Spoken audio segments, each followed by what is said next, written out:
In Bulgaria in the 1300s there was a flourishing Eastern Christian sect who came to be known as the Bogomils. The Bogomils were regarded by the Western Church, the Catholic Church as we know it, as heretics, and it was claimed that they practiced certain unholy deeds. And it's from the term Bogomils that we get the term bugger. The term bugger is often used in what's charmingly called British English, and it can be mean to describe a person or thing you don't like, meaning that they're a real bugger, or it can be used as a verb to describe a job not very well done. The verb to bugger something. That's an appropriate term, deriving from the Bogomils as it does, for certain aspects of the Cota motor. When I was first adjusting this mechanism, I noticed it was shifting incredibly lightly, and I was very concerned about that. So what I've done is replace the return spring inside this mechanism, which has made a really big difference. So now I'm getting very positive sense when I start to shift the engine, and a really good return. Now, this is the return spring that I took off, which mounts inside of that little housing there.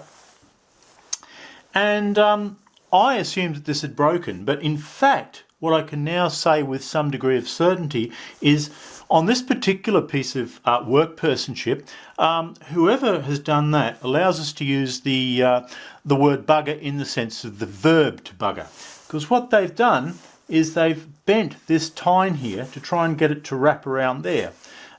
It's clear that when they loaded this they didn't actually preload the spring by twisting it. So this is in fact pretty much a brand new return spring, appears to be of the appropriate type, that has been fitted without a great deal of care or skill, which mates well with so many of the other discoveries that I'm finding on this bike. I'm really not quite sure why they bothered to put it back together quite so badly. Anyway, we press on.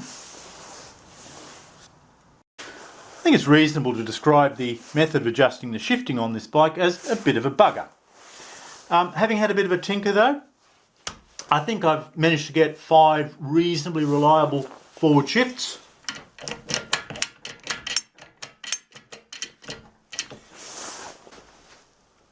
So there we are, another happy time in the shed. As is patently obvious, the motor is back from the very affable and patient Clint Leggett up in leafy Surrey, who's rebuilt the bottom end and a few other things as well. There's been a few delays at my end for one reason or another. Finally back in action working on the motor, but it's now the new year, 2021, Happy New Year, deep in the middle of January, so I'm fairly well rugged up here. And I'm accompanied by this little fellow, which I think you'll agree is an appropriately retro heater to keep me going. So I'll end today's broadcast before I freeze, and see you next time around.